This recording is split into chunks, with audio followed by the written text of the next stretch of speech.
timeouts to interrupt streaks, not getting teed up out of spite, fouling up 3 with less than 10 seconds to play? New year, new Tom? Whatever it is, we're here for it. You're listening to Can't Read, Can't Write.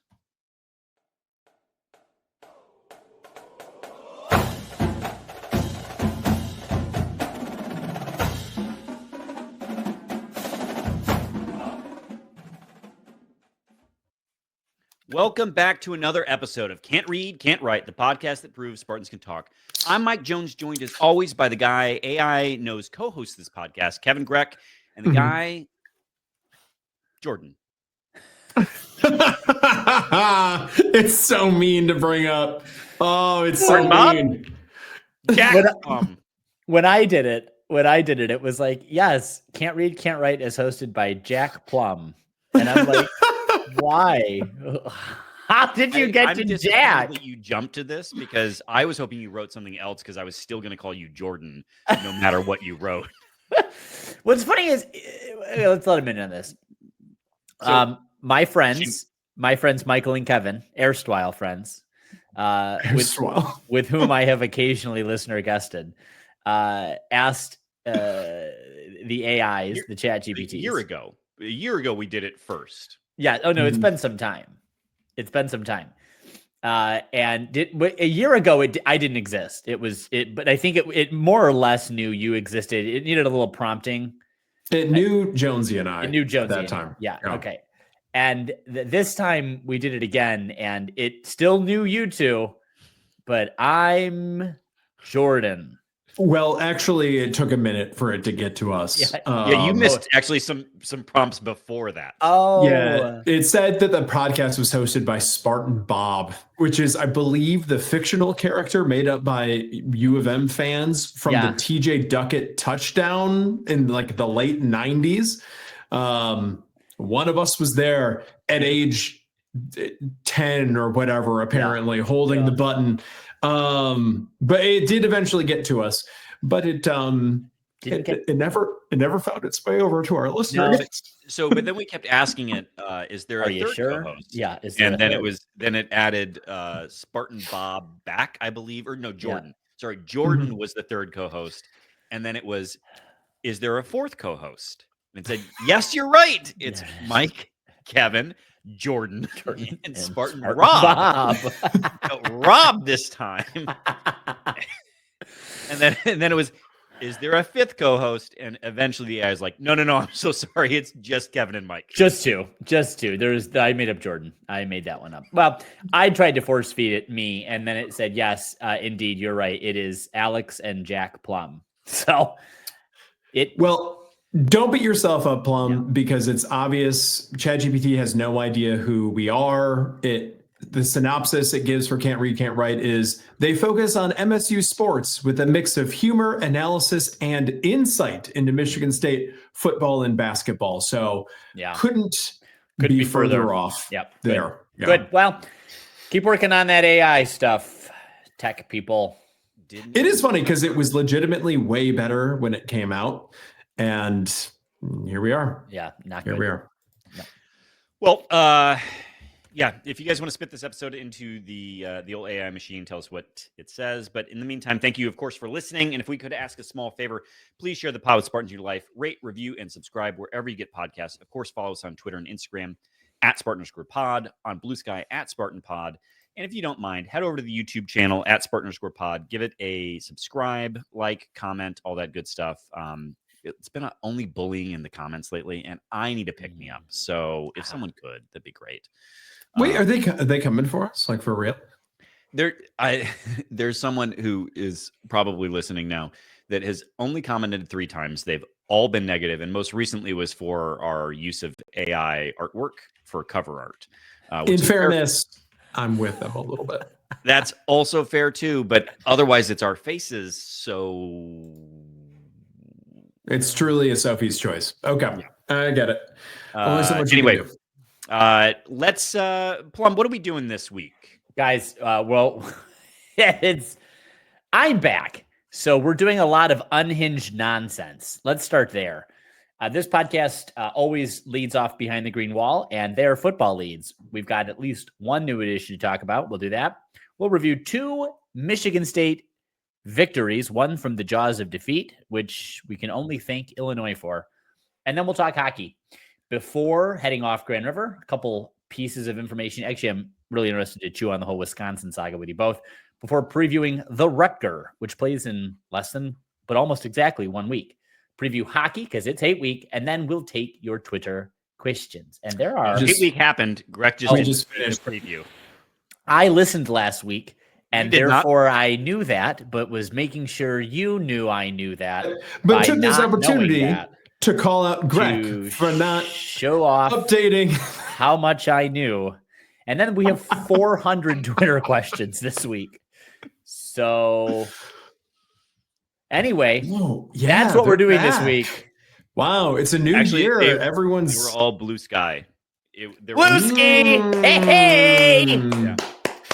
All right, let's dig into it. And yes, we're going to start with the sport that always leads, football, behind the green wall. But we will be here for approximately 10 seconds. MSU picked up a preferred walk-on 2025 running back Darren Jones Jr. Of note about Darren Jones Jr. is that he is the 4th player to come to Michigan State from Orchard Lake St. Mary's as part of this class. End of discussion, unless anyone else has anything else to say. Orchard Lake St. Mary's, that's where Jalen Lucas came from, right? If memory serves. Yes. Mm-hmm. Jalen Lucas. Can we shout out Robbie Hummel? Can we make this the first part of the Penn State coverage that Robbie Hummel he continues to endear himself, that he apparently was aware of this, probably aware of how our fan base reacted to it, and decided to share the 2 times backstory. Gus Johnson last week, we talked about this in great length, went out of his way to shoot himself into the foot by talking about his favorite MSU point guard all time, Jalen Lucas, Jalen of Orchard Lake. That's really what this was about. He wanted to call out a dude from the general Detroit area, even though Orchard Lake's not in Detroit. Anyway, I digress. So anyway, this week during the Penn State game and sometime in this, late first half, Robbie Hummel has opportunity to talk about Kalen Lucas and calls him out twice as Kalen with a K Lucas. A little tip of the cap to everyone that was watching the previous game, and further solidifying Robbie as someone that I have to respect now after hating him and his guts as a baby boiler. So, Robbie, if you're out there and you're listening, one of our few unconfirmed listeners, I see you, bud. And it's beautiful in its simplicity, and every game that he is on the call for the Big Ten Network is a redeeming experience, because watching on CBS today was atrocious, but it doesn't hold a candle to listening. Greg's going to get in a fight with you. No. I mean, now I've lost my thread on Fox. That's really what I wanted to come for, but it's okay. Yeah. Go ahead, Kevin. I like Clark Kellogg. So if you were going to come for today's crew, I get it. That's fine. You may, but they're just boring. CBS play calls are just boring. I mean, maybe I should be happy. Maybe I should be happy because I will take boring for sure over Gus Johnson talking about the University of Michigan apropos of abso-fucking-lutely nothing. Absolutely nothing, yeah. So, I don't know. Maybe I should just shut the fuck up. But yes. No, you're not wrong. Robbie Hummel. My point was Robbie Hummel. Thank you, Robert. XOXO. I am with you, Plum, though. CBS feels very, very corporate. Yes. Like it's just... It's like traditional. It's like we got the little CBS logo on our lapels, and you're going to get an experience straight out of like 1960s broadcasting. Well, I think I've heard their 100%. Standards department is actually more uptight than the other networks, like your Makes ABC sense. and your NBC and Fox. It's just Dan Rather. Yep, just Dan Rather with an erection. That's anyway. So we got two games to chat takes about. up all of the oxygen in the standards room. There's no room for anything else. Just Dan. All they got. Yep. All right. Dan would rather. Okay. Continue. Let's get into the first game. Michigan State beats Penn State 90-85 in the Breslin Center, taking them to a 10-game winning streak, which is the longest streak that they'd had since the 2018-19 season. Look, I'm having a hard time with some of these wins we've had, like Ohio State, for instance, in that you see a team that's good, not quite sure if it's going to be tournament or not, like might be on the edge. But this is a quality Penn State team. I really like their coach. I think we got to give a shout out to Ace Baldwin, their point guard, who played the entire 40 minutes of that game, did not sit at all in the huddles or because he had a bad back. And balled his brains out. Like, I mean, it was, a gritty team, a lot of respect, but also at times an uninspiring victory for your Michigan State Spartans. After, I think what we could maybe agree, the Northwestern game, the one before it, was inspired while on the road. Well, no, I don't know.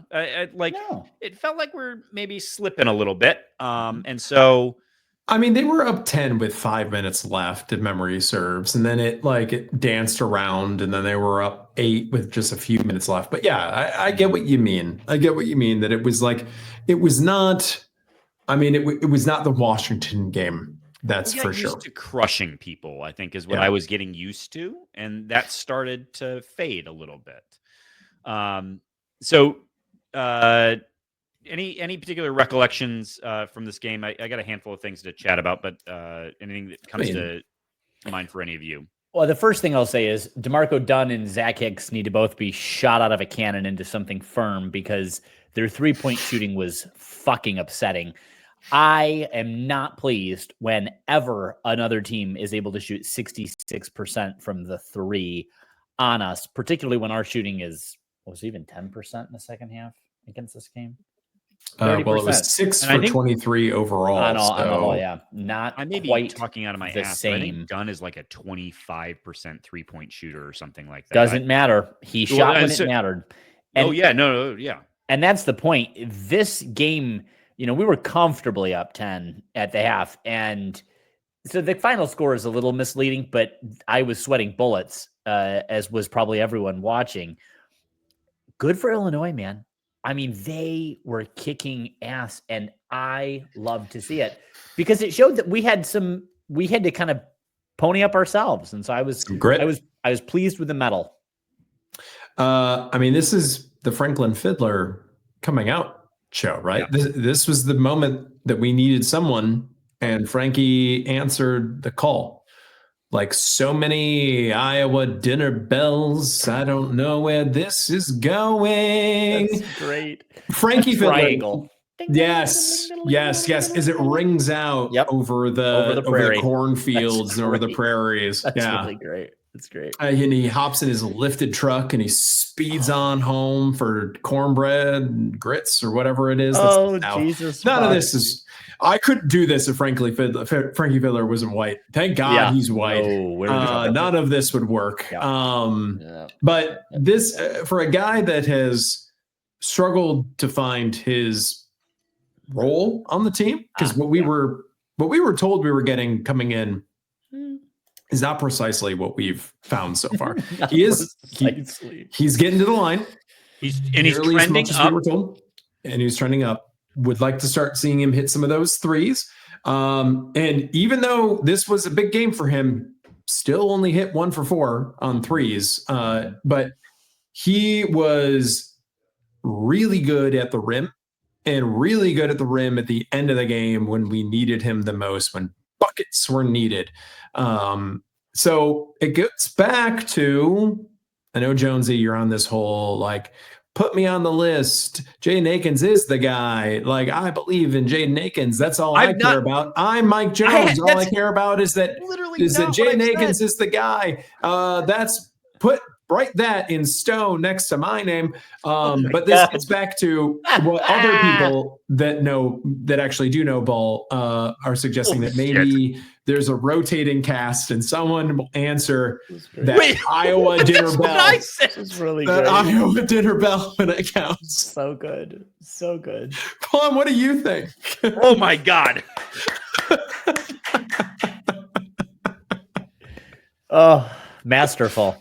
Yeah, thank you. My last note on the Penn State game, as I was taking notes on it, was and then it got too tense, and so I just stopped writing things. But was that Fiddler just needs to keep shooting? I think this is before he had amassed a great number of his points in the game, because there's nothing in his form or anything else that would lead you to believe that he's a bad basketball player and shouldn't take those shots. Yeah. Like 100%. And he's even gotten a little bit better about the not quite hunting fouls as aggressively as he was, which I think got him a little bit out of his head. I also think the refs have been tipped off on him, and he's now not getting some calls that he probably should be getting. But either way, it was great to see Fiddler have a game. We'll get into it, but he made another 3 in the Illinois game, so we're trending in the right direction for Frankie. This game's also a little bit hard to tell much about because the officiating was. Oh, now on that, let me say this: I like Paul Zelk. Now that we're no longer getting Pat Driscoll, who avid listeners of the pod will recall is indeed the best college basketball official. We had him in Maui around. Oh, is Pat still? I thought he retired. Anyway, we've not seen him, I don't think, at home. I don't know if he's not doing as many Big Ten games or what, but you look it up, Kevin. In the meantime, Big East now. Only. Yeah, he might be. So we're not seeing as much of our guy, Pat Driscoll. Pat, if you're a listener, and you should be, love you, sis. But Paul Zelk is the next best, in my opinion. Larry Scarado's iffy. Anyway, yeah. But I like DJ. Paul's great. Yeah, DJ Carstensen, fantastic. Paul Zelk, though, always very good. Not so good, Earl Walton. Poor Earl. Earl, the Dixie Chicks sang a song about Earl. And, Earl's gonna die. Yeah, and our boy Earl did not do as well as we might have hoped. My friend lost the narrative multiple times, and that's really too bad. Just making shit up under the basket, confusing everybody. And I've always said, it's a careful line as an official. You don't want one team to be happy with you. That's never good. It rarely happens that both teams are happy with you. That's, of course, the goal. So it's okay when both teams aren't happy with you, but both teams can't be confused by you. That is the absolute hallmark of a very bad official. And Earl Walton was just getting head scratches by the players. That's pretty bad. Yeah. The other, was it indeed Colton Pouncey who invented the "fuck it, Jaden Reed's down there somewhere" sort of meme? Yeah. It's a derivative of an existing meme, but yes, right. Generally speaking, yes. It feels like at times we've seen this team also do the "fuck it, Cohen's down there somewhere." Yeah, just toss it up. Yeah, but they'll make it. Leading to, he's an impressive athlete, but like sometimes truly, like, what were you doing? Not even he could handle what you did down there. Yes. And it felt like we saw a couple of those in this game. Can I just add to that though? I appreciate his physicality in attempting it. He almost always attempted it, even when it was egregiously reckless to do so, putting his body in some pretty horrific positions, falling down on his head at least once. I mean, there was a couple ones where I was like, he's going to die. So kudos to him, I guess. Yeah. We'll take that. Anyway, I don't know. I don't have a ton else to share other than Akins with a quiet 16 points. He is my alpha, I guess, according to Yep. Yeah. You've really hitched your wagon to that one. I've got one. Plum, you mentioned narratives. Is there one emerging around Jace Richardson potentially hitting a freshman wall a little bit? I think that emerged slightly in this game. Scored okay, but like defense, I think lost it a little bit. Played a fair number of minutes, but just did not meaningfully contribute. And then you move over, if we're willing to do so, to the Illinois game. And there were times where he was getting just toasted by a substantially bigger wing. But yes, I do wonder if maybe we're seeing Jace adjusting to conference play a little bit.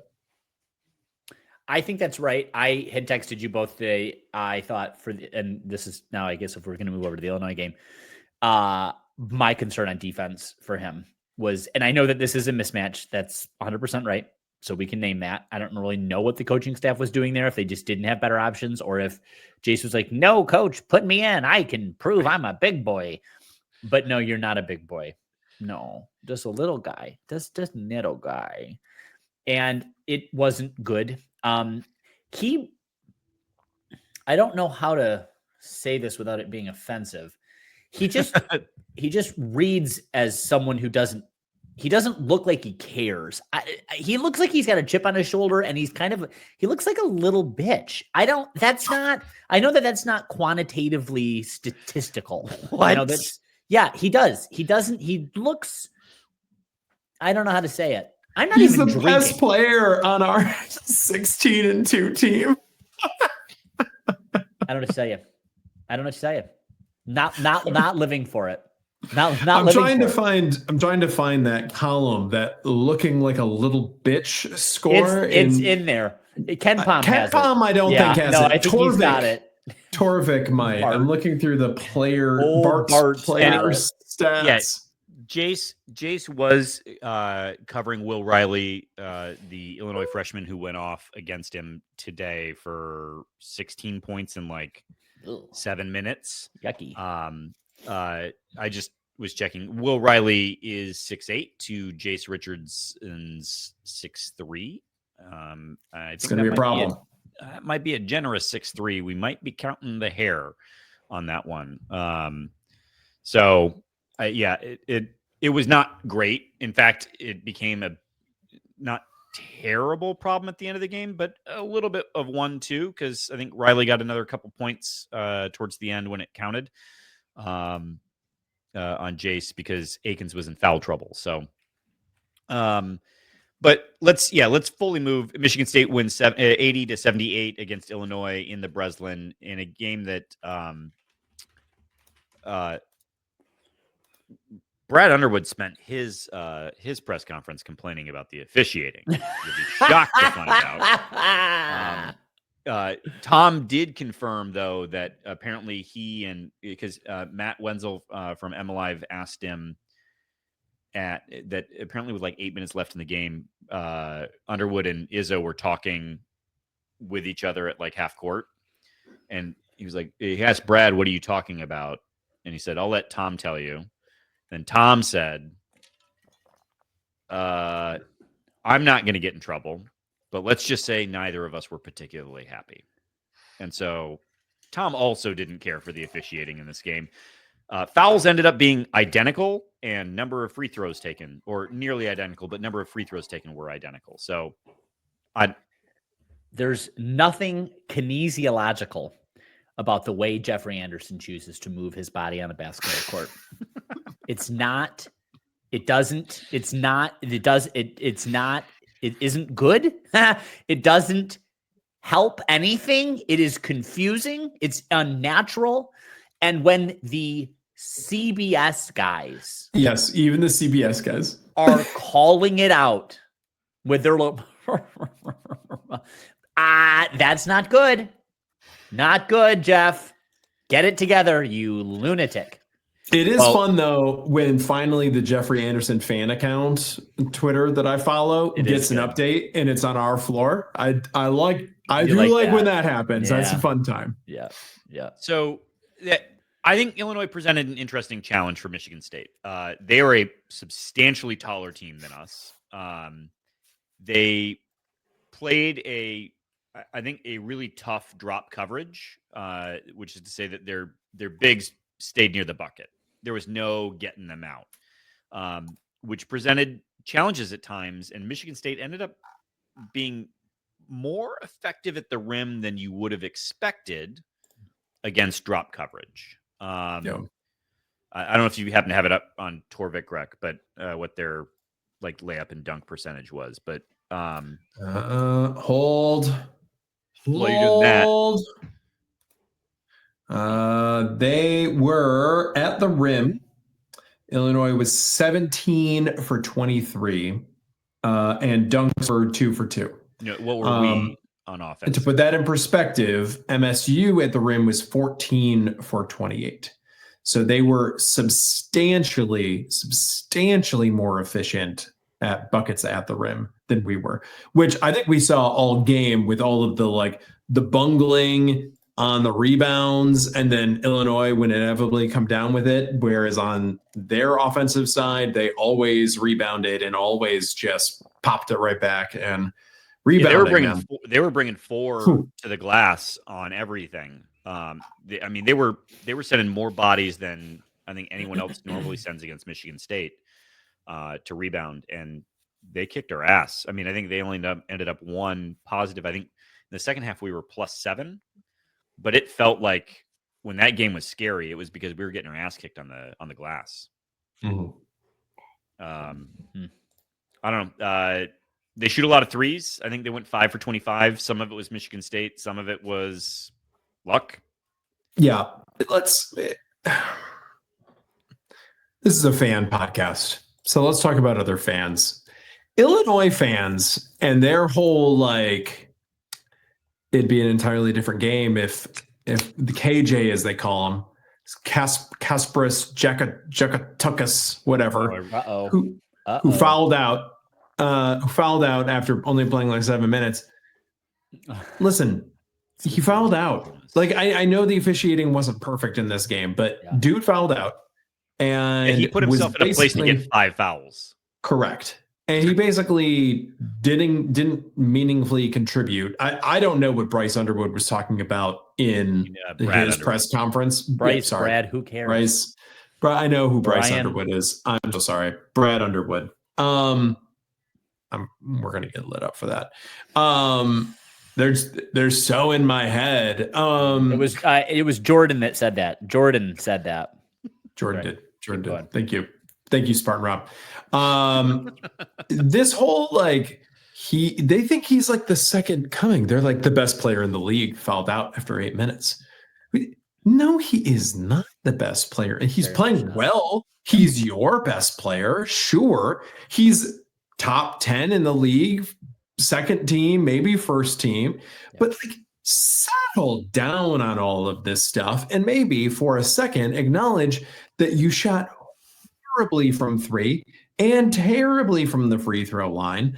And you went through stretches where you couldn't do anything. And they'll be like, it's because KJ was on that. There were stretches when he was on the bench and you were running your offense and things were going well. So do you know, quiet down. Do you know by perchance, do you know how many points that technical foul cost Illinois? How many is it? And at what part of the game? Was that maybe a critical part of the game, Alex Plum? And I'm just trying to frame it within the context of how many points we won by. So I do like to wonder if there is a connection. Well, it says here that MSU won by 2 points. So, and on a technical foul, how many free throws are attempted? And then the ball retained by MSU as well. Now, it didn't matter that we couldn't do anything with the ball over the next 3 possessions. Yeah. Oh my God! Because that wasn't awful. We should actually talk about that. But I did this. The belly aching about all this. Now, to my earlier point, we can walk and chew gum. the officiating was not good, and it's not always going to be good. And it wasn't good for us either. No, it wasn't good for us either. And that's the point. And if both coaches are upset, then that's not unusual. Again, they're usually not going to both be happy, but you don't want them both confused. And I don't care for Jeff Anderson, but I think at the end of the day, I don't think anyone was confused by the calls. I think they didn't like the calls. They don't think they liked the style of game this was a different question from what we were getting with Penn State. This was just, they didn't like it. And okay, I don't like them all either. Fuck off. They're both angry. Then it's probably consistent. Move along with your day. Brad Underwood's a dumbass. He is the epitome of a redheaded stepchild, fully unhinged. And this is where I give Tom credit, because Tom of old would have also just gotten the tea out of coach solidarity, because there were a couple where I was surprised he wasn't throwing himself on the court, but he knew better. He knew that his team, the way they were playing, could not afford it. And so he kept it together. He really, as it turns out, knows better and can keep it together and can make miracles happen at the end of games. Yeah. Well, let's talk about that. Let's though before we get to that moment, I think it is, at least if we're trying to stay somewhat in the chronology of the game. Okay. Michigan State was behind for 90% of this game, 70% of the game. I don't know. No, we took the lead. It says here at this 9-minute mark of the second half, and then never relinquished it, by the way. Okay, so 75% of the game. Correct. 75. Yep. Okay. So and kind of got into a decent little hole early in the game. I mean, managed to kind of keep a hand out there, but it in a moment where it felt like we weren't playing particularly well, we were getting outdone on the things that we tend to pride ourselves on. You got to give some credit for persistence, right? We'll get to the end of the game here in a second, but I just as it relates to metal, I think we got to call that out, because this is maybe the first time we've seen this much of a metal test for the team, and they passed. At Ohio State doesn't qualify as a metal test to you? I think this was, I think one possession, we're in the final seconds. I think this was Ohio State was a nice practice. Mm-hmm. This being behind for this much of the game, not phoning it in, not giving up. There was a persistence to this team that I think paid off. But yeah. So end of game, we were lively in the group chat, and it wasn't just our group chat. I was getting texts from other MSU alums being like, Clark Kellogg clearly does not understand that Tom Izzo will not foul under any circumstances and never has. Never. This was happening across multiple parts of my phone. While Clark willed, this is maybe why I like Clark Kellogg so much, he willed this into happening. He manifested this for us across the court at Breslin Center. So MSU is up 3 at this point in time. And right? Mm-hmm. Yes, MSU's up 3. Because of Trey Holloman. Ohio State. Yeah. Talk about metal. Those Trey Holloman free throws. Oh, yeah. Metal. So Illinois is inbounding the ball. And so we're talking, you got a foul. There's 5 seconds left in the game. 5.6. And Clark's saying this, and Tom truly has never done this. They inbound, runs up a little bit, and the Spears takes a very clear swipe. Bam. I could believe what I was 3.6, 3.9, something like that. Yeah. Incredible. And did they miss one of them? They missed one. Yes, he made the first. Yes, intentionally missed. And then they shot it over the backboard, which is not something that I knew was illegal, by the way. But you know who knew? Jeff Anderson knew. Thank you, Jeffrey. I did actually know that was illegal. It's an out of bounds to shoot over. It's just that anything that goes over the backboard, no matter which way, is out of bounds. Yes, I think that's correct. I don't think you can never go over the backboard. Okay. Yeah, And that's probably because if it goes out from the forward facing, it's just by rule, it's out already because it can't come back in.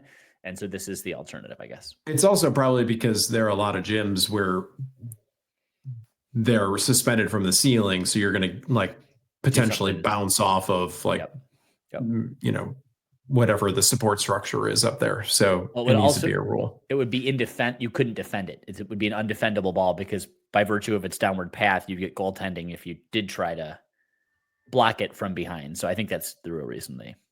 But okay. So would you be shocked to find out that Tom Izzo was asked about fouling in his postgame?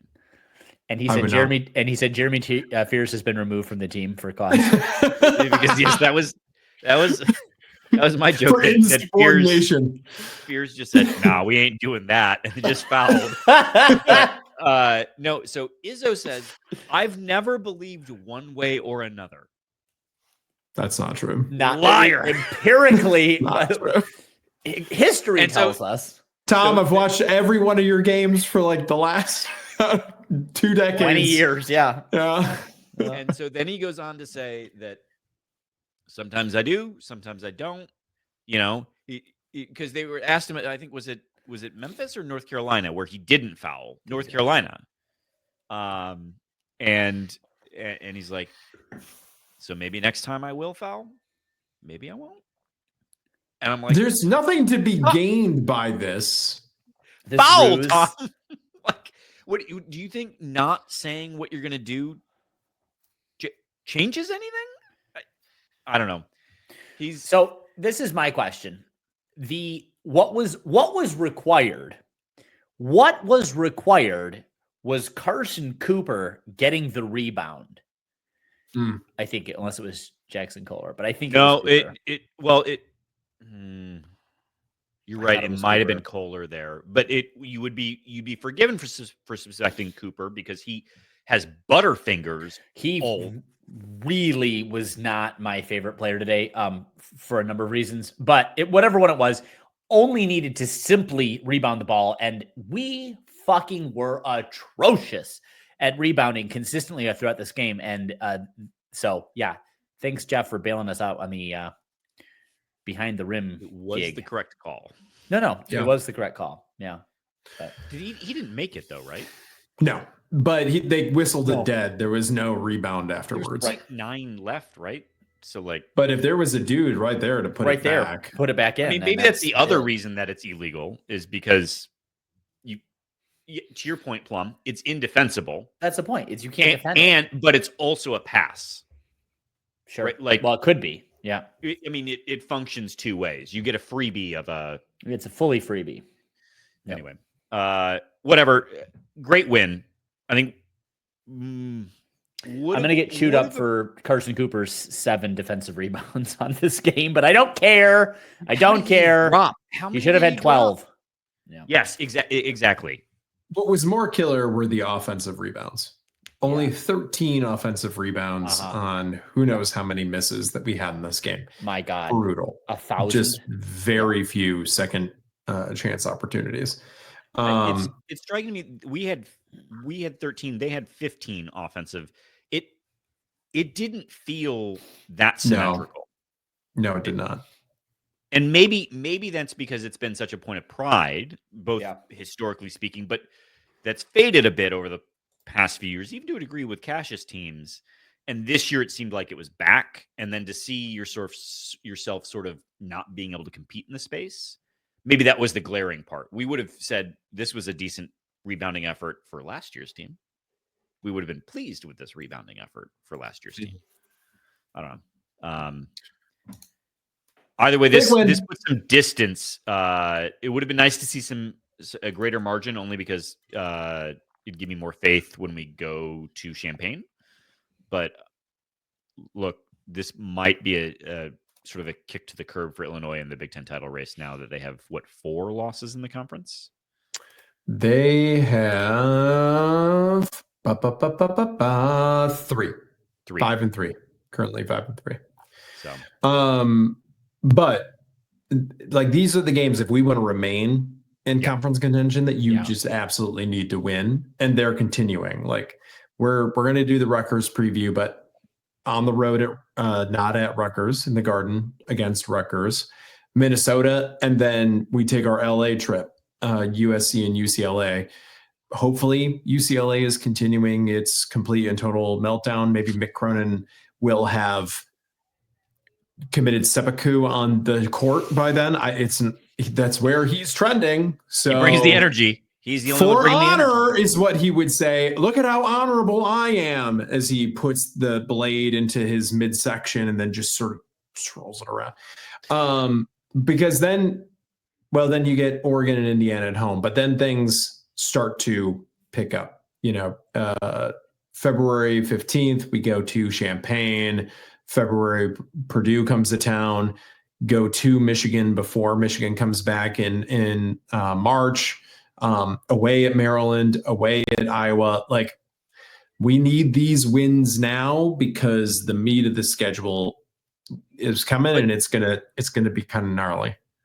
Look, wins. I'm with you, Greg. Collect your wins, but let us not forget that we should be really happy right now, because even if you think you're a good team, you might go on the road and lose to a dog shit Minnesota team with a logo buzzer beater by Dawson Garcia. Like that? Oh my God. That filled me with true. To even be in a place where you're in overtime with Minnesota is embarrassing. So, well, I do believe that team has recently been in overtime with other programs. Well, no, they didn't actually get to overtime with Wisconsin. It just sort of looks like it. All right, should we let's, while we're here talking some hoops, talking Breslin, actually got to add the other, I don't have the score from the gymnastics meet, but before we move there, women's basketball continues to roll this week on the road exclusively, beating Rutgers 70-60 in Piscataway, and then in Champaign beating Illinois 86-68. Women's team is, I believe, currently only got 3 losses on the year, if I'm recalling correctly. 15-3. So 5-2 in the conference on a 3-game win streak. So they're continuing to roll and might make a push for themselves for a title. Yep. And then, since we were talking Breslin, Friday, Michigan State hosted Michigan at the Breslin Center for gymnastics. Crushed them. That's all you need to know. Continue to be dominant. Continuous to crush Michigan. Like, this is several meets in a row against them at this point. So yes, they're up to they're number 6, or were number 6 before this meet. Gymnastics. So maybe up from there. So gymnastics.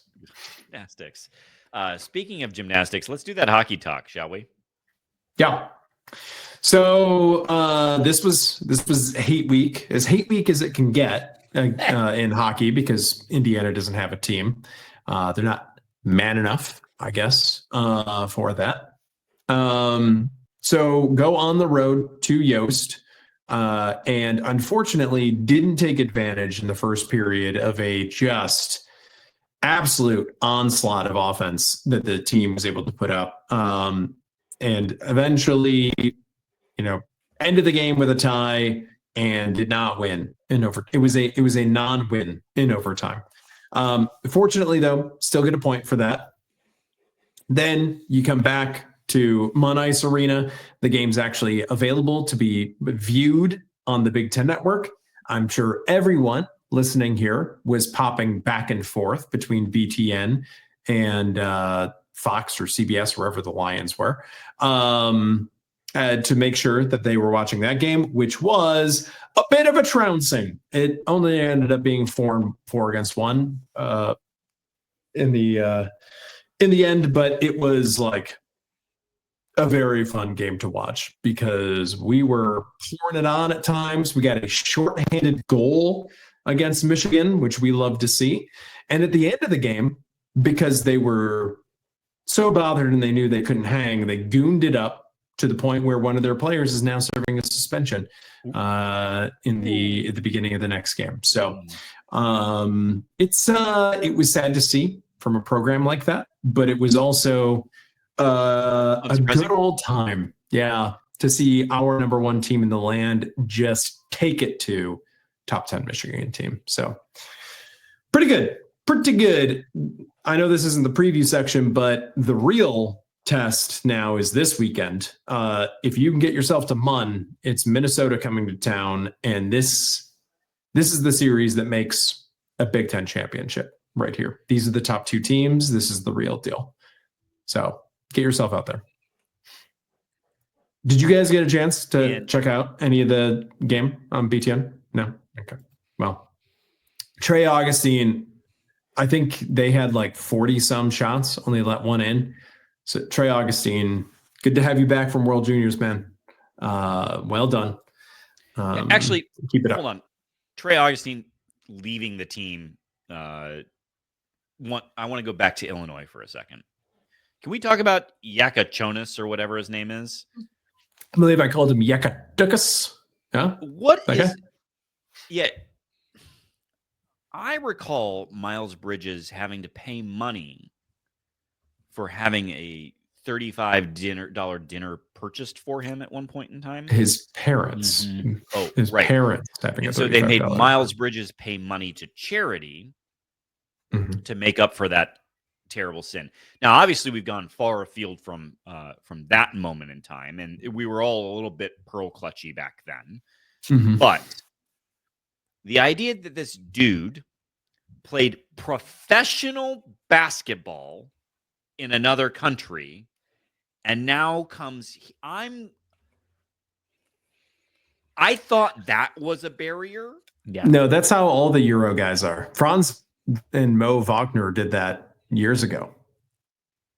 Okay, so we're fully on the hockey train at this point in time then. Like, go do your thing. We're on whatever train it is, truly. Okay. All right. I didn't realize that it was that's like that. That's an off Grand River topic for us. But wait, so what is different about what they do? Dear listener, leave a comment for me. What's different about that versus, say, if Cassius wanted to come back and use his COVID year?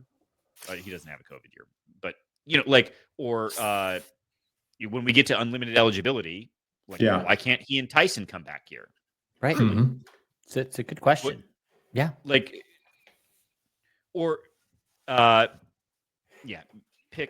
Pick your guy who went straight to the league or something like that, or went to the G League and didn't work out getting to the NBA from the G League, but probably could dominate at college hoops. Why not? So, why are we treating Europeans differently? That's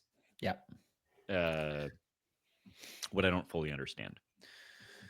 So, anyway, Trey, yes, happy to have you back. Don't ever leave our team again. Don't ever do that. Don't do that. Except for when he permanently leaves the team to go join the Red Wings. But not for glory for America, because that shit's bullshit. So, don't do that ever. All right. Let's first. I think I got an update on this. You may have noticed Greg and I sipping.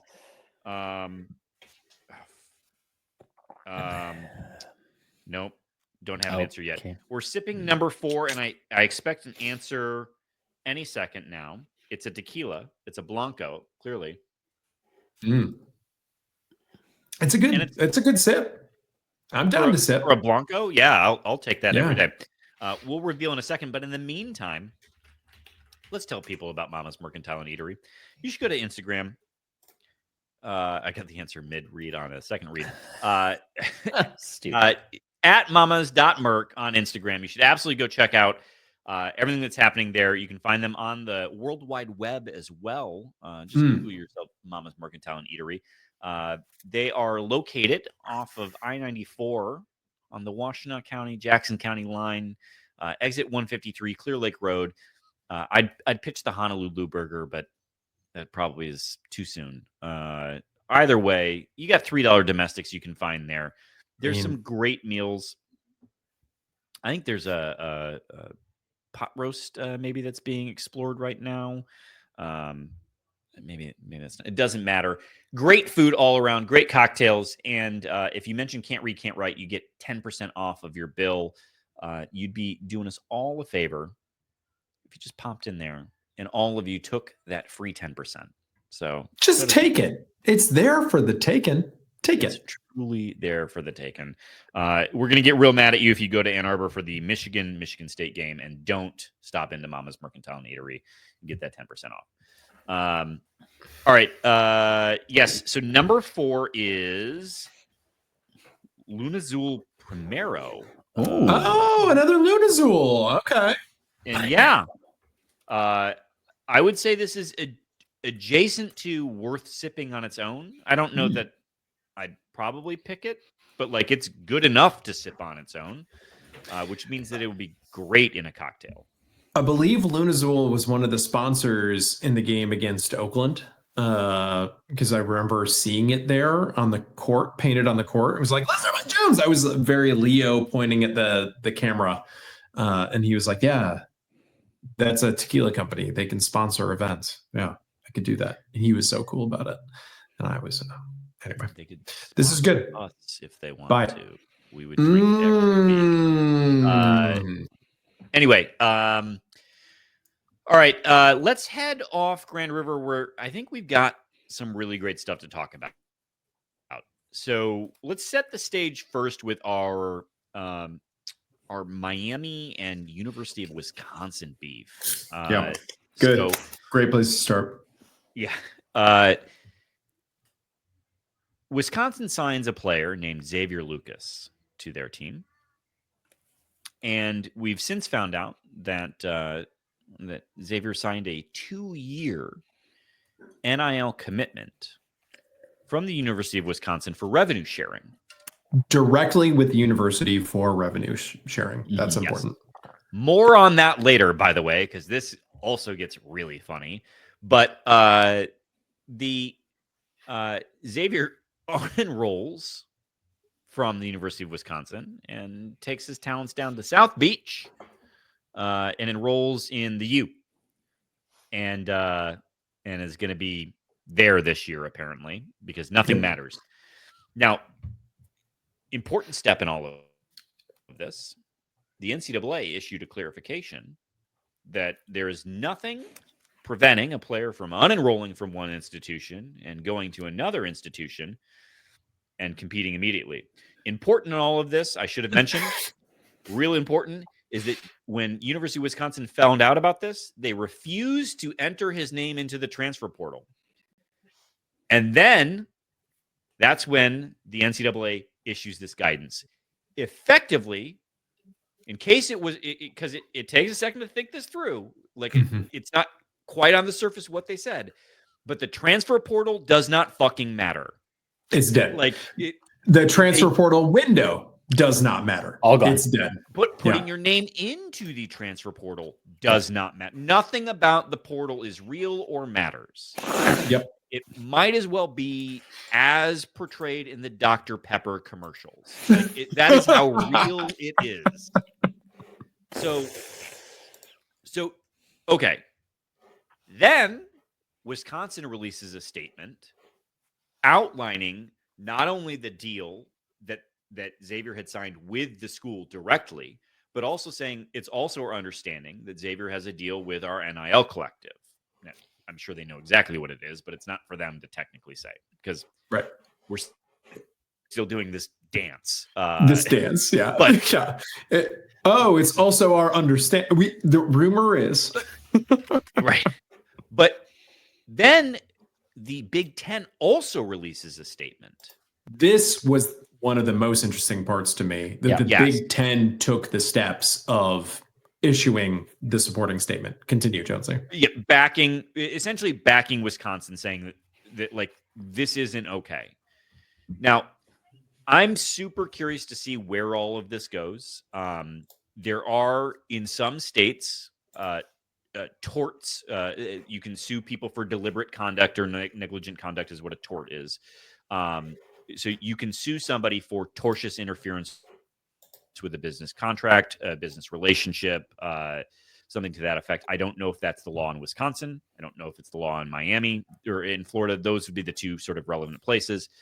But essentially alleging that Miami tampered in a actual contract that they knew or should have known existed. I would love for that lawsuit to happen.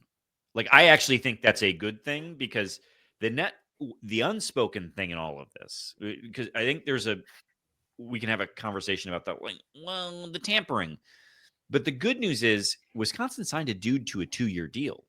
Yep. That is actually a step in the direction that I think we all would love the sport to go.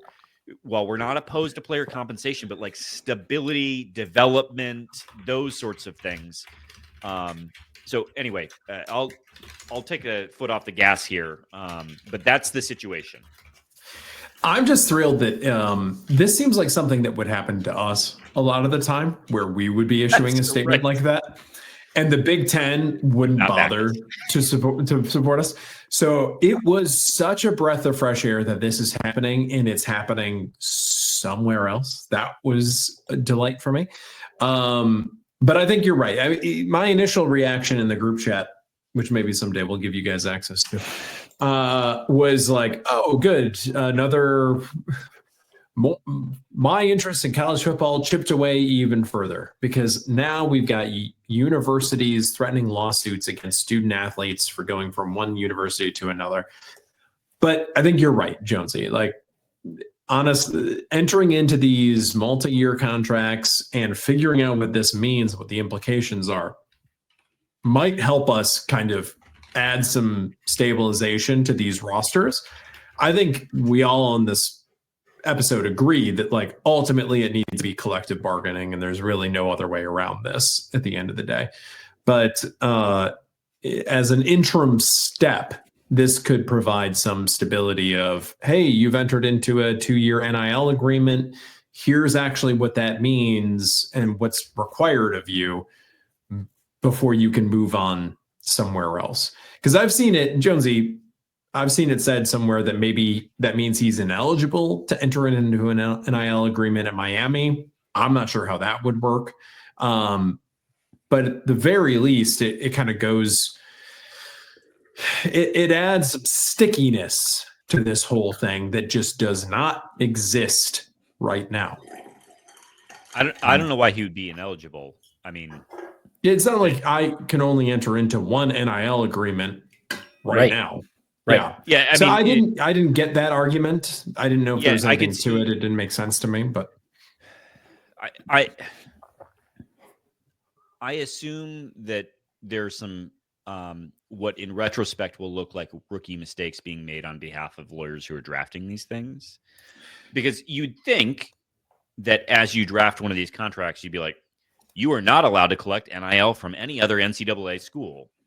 Right? Like, that would be a thing that I would put in my contract. But considering that it's never been a risk before that someone would just leave your school and head to a different one, why would you write that? Yeah. I don't know. But you actually, I hadn't thought about this, Greg. You're right. That kid's probably the one who's most likely to be sued for breach of contract. And he's not the real person who should be sued. Like, I mean, he did breach the contract and is worthy of it, but like, Miami's the one who's the wrong one here, right? They did the wrong thing in interfering. In their tampering.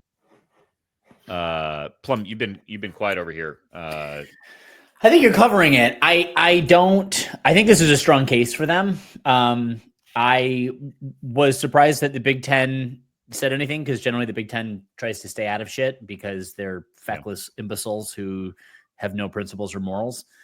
But good for them, I guess. I think that it's the Wild West still. I think Miami is trying to see what they can get away with. I would be very surprised if this ever saw a courtroom. I think that Xavier Lucas is probably going to be compelled in some way to tuck his tail and go right back to Wisconsin. I can't imagine Miami pushes this because I don't see how I think the tortious interference is absolutely right. That's on its face. It's exactly what it is. I don't even know if a court would even have to try hard to demonstrate the interference. So this is it. I think that Wisconsin's structure of that NIL deal with him was brilliant, and we should all be doing that. They shouldn't be 2-year contracts. They should be 4. That's how you do it. Give them 4-year contracts and eliminate the fucking portal entirely.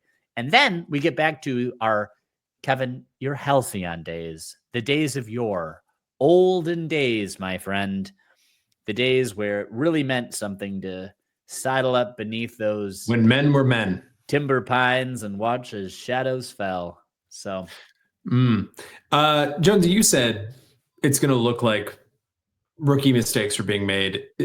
Does the fact that the conference so immediately got behind Wisconsin on this, that implied to me that Wisconsin feels pretty good about this statement and their standing, and that the conference was involved in this evaluation, and they were like, this is a fight that's worth picking and one that we can win, and let's throw our weight behind this as well. And can I just add that too, because I think one of the things that was striking to me about the Wisconsin statement was their assertion that they had demonstrable information proving what they were saying happened. That was kind of striking to me.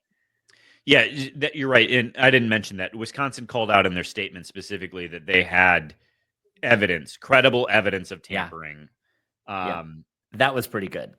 I just imagine like a GA, like with a camera in his Kia Sporto or whatever, like trying to they're at the Burger King. A real Connor Stallions. Nice. This came through the Xavier Lucas at uw.edu email address.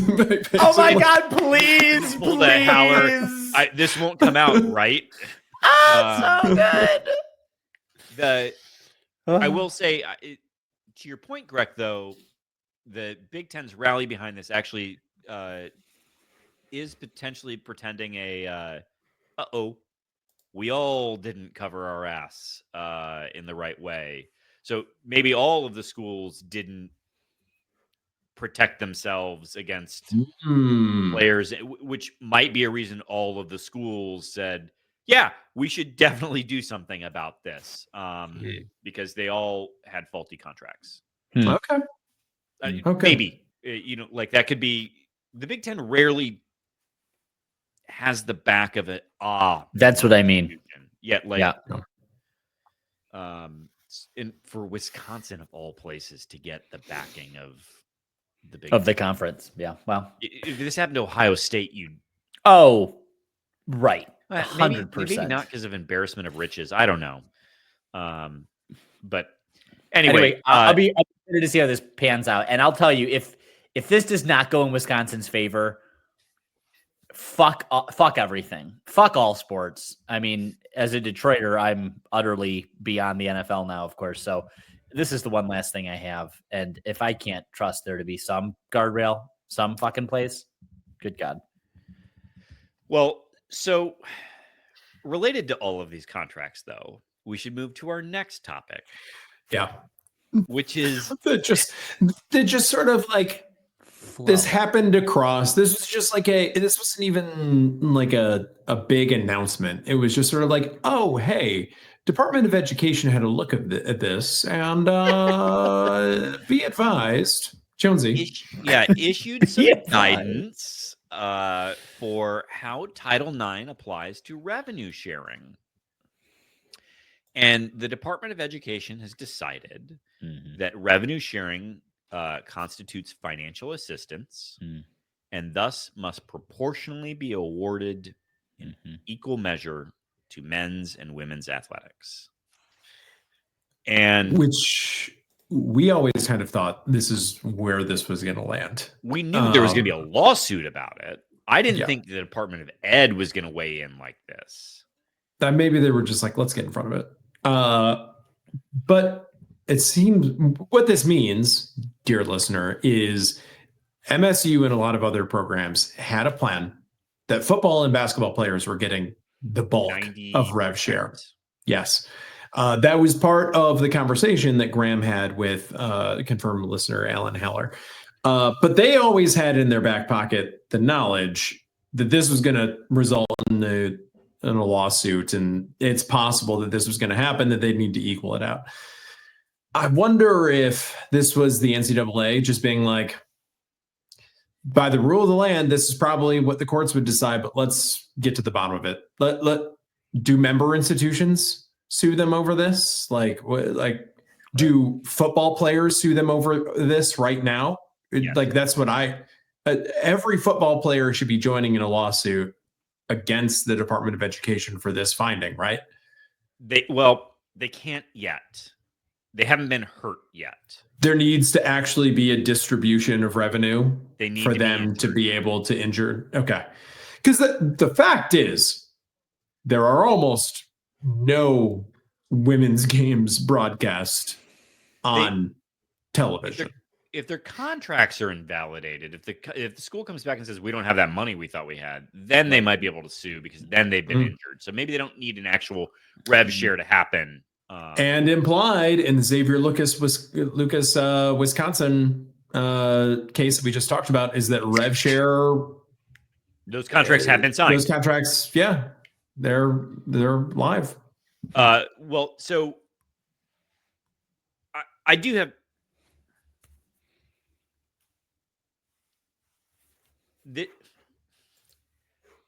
This is unreasonable. This is not. They've lost the thread. Department of Education has jumped the shark in the same way that college athletics has jumped the shark, but they just did it in the wrong way. Mm-hmm. This is not what Title IX is for or about. And I want to be very clear, in case anyone needs me to perform for a second. I am 1,000% in favor of Title IX. I'm incredibly supportive of women's sports and don't want to see and believe women and women's sports, but so opportunities should continue to be granted in equal measure and proportionate manner, which is to say that scholarships should be proportionally awarded, and that there shouldn't be more men's opportunities to compete in sports than there are for women's. There shouldn't be more scholarships for men than women. Those things should remain equal. The whole reason that we're seeing the success of women's basketball, for instance, right now, is because of Title IX. These things need to, and as time goes on, we will continue to see growth in more and more women's sports, and it's going to be great. That said, the idea that revenue sharing is financial assistance is the dumbest fucking thing I've ever heard in my entire life. It's not financial assistance. You know what's financial assistance? Financial assistance for attending your goddamn university, not for distributing the income, the billion-dollar income that your school rakes off of your performance on the field. And again, as someone who wholly supports the educational and athletic opportunities that women have gotten because of women's sports, they do not bring in the money. No. And by all accounts, women's sports know who brings in the money that allows for them to have fantastic facilities and opportunities to do things that they may not other, which is to say football.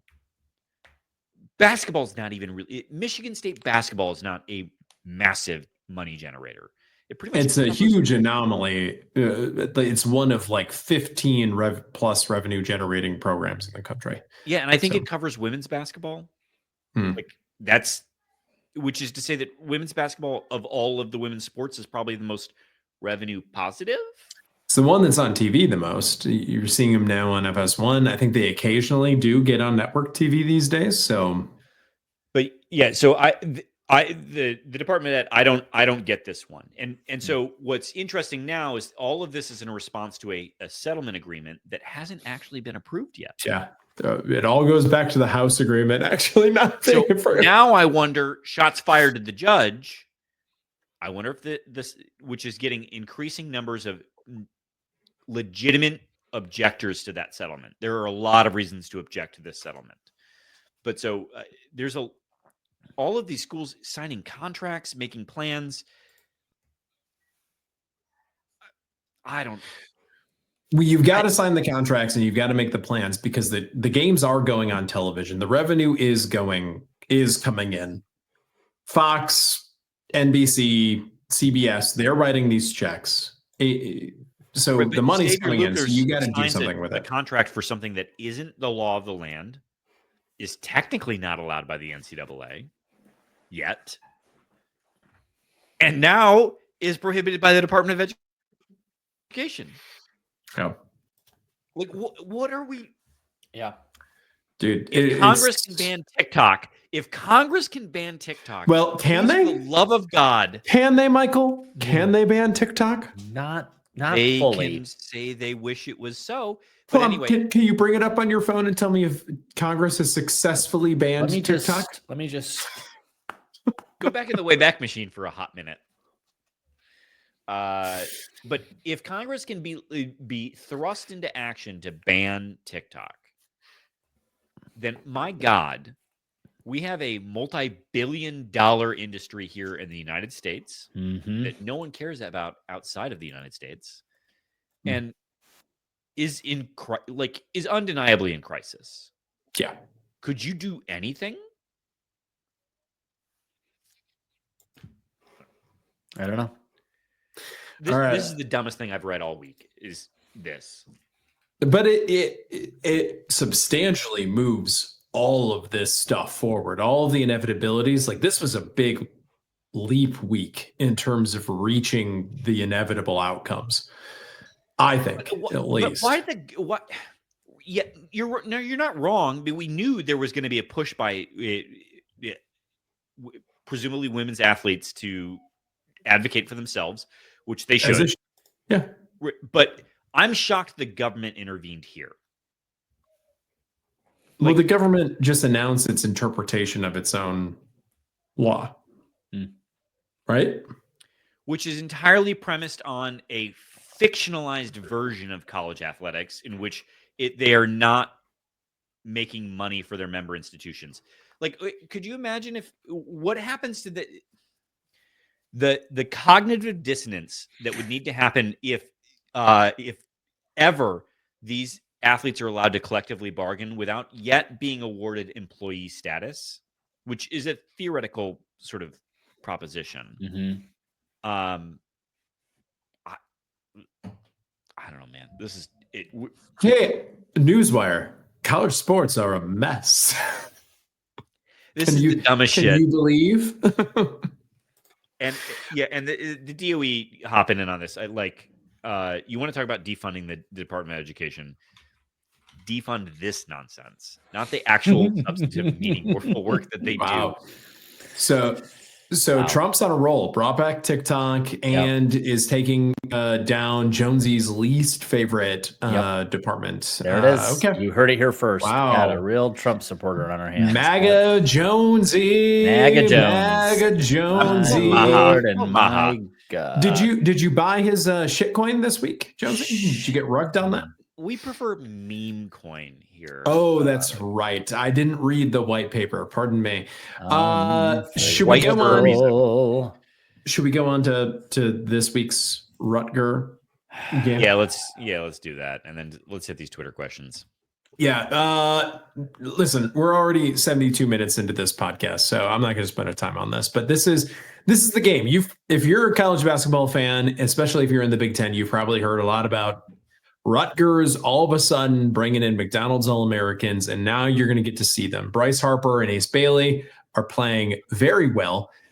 Everyone else on the team, not so much. Not as much, correct. And that is the core of the Rutgers. So they are Ken Pom 82, 65 on offense, 105 on defense. I was asked this week about Ken Pom. For those that aren't aware, Ken Pom, Torvik, etc., are all websites that measure tempo-free basketball statistics. So, there could be a different number of possessions from game to game, depending on how quickly or how slowly the teams play. So they equalize them out over 100 possessions and determine how efficient teams are. So Rutgers is the 82nd most efficient team in the country, according to those metrics. And MSU is, I think, 14th right now. Yes. Or is it? Let me refresh. 13th now. Sorry, on KenPom. So big disparity there. 13th ranked team versus the 85th ranked team on a neutral court. They're playing in the Garden, even though we have not had a great deal of success there. Plum, can you remember the last game that we won at the Garden? But it counts as a home game for Rutger, and that's correct. what we need to know. And they hate that. Which they don't like that that's happening. So anyway, probably should win this game fairly handily because Rutgers is like one of the 3 or 4 worst teams in the conference. But play them for a reason. And Jonesy, you've been to an MSU game at Madison Square Garden. What should we expect from the crowd? Is it going to be a lot of green and white in there? Is it going to be primarily scarlet and gray? How loud is it going to be? Are we going to get Havana syndromed? What's the situation? God, that's great. I expect a strong Rutger turnout. There are a fair number of Spartans who turned out. I was there for the Champions Classic. So not Rutgers. No. And Kentucky travels in a very annoying way. Like credit as an aside to Kentucky. They travel. But I suspect we'll see you'll hear some go green, go whites happening there for sure. I understand why Rutger does not like playing games there. If it's in New York City, every Big Ten school has a meaningful contingent of folks who are in the New York City metropolitan area. Right. So, yeah. Looking forward to hopefully bringing home a neutral site that doesn't count as a neutral site W. So I would be pissed if I was Rutgers, by the way. Like, in fairness, that would piss me off. But is the tournament going to be there this year? I don't know. But presumably, it's there all the time. Yeah. Anything else? I already basically covered the hockey game. Watch it. Be there. This is the big one. Go if you can. Anything else we need to do, or should we go to listener Mike Jones? Let's go to him. Hey, buddy, catch up. Oh, wow. Look who's at the bottom of his little shooter over there. I'm sipping. I'm enjoying. You are sipping. You really are savoring. Pull up your beer. Pull up your beer. Oh. Pull up that beer. Uh-oh. It's in a can. Nah, what was it before? Where's that can? Yeah. Lies. Lies on ice. All right. There it is. There it is. For those that aren't watching on YouTube, I just revealed that I'm drinking a non-alcoholic beer out of my glass. But go ahead, Plum. Kick us off. Okay. Mike Jones wants to know whether we should be apologizing this week, he asks. I think we need to apologize to number 8. Hey, had one hell of a week. Maybe he's found his role, referencing, of course, Mr. F. Fiddler on the roof. Of Iowa. Of the prairie. So, it's Nebraska. Oh, it's from Nebraska. Man, I need to go move rough. It's from Nebraska. Tom was asked about this after the Penn State game about whether Frankie needs whether Frankie's finding his legs, and it was an unusually negging performance by Tom after a dude put up 18 points and saved a W. He was like, let's talk after it's been 6 or 7 games in a row. Not just one, which I would point out to Tom that it's been 3 games going into that Penn State game. It was 3 games trending in the right direction for Frankie. And he did come out of the Illinois game with 11 points. So 3 assists and 3 boards. Like, it was not a bad day for Frankie Fiddler in the Illinois game either. I'm kind of with Mike Jones. I think it maybe took Fiddler a second to find his sea legs.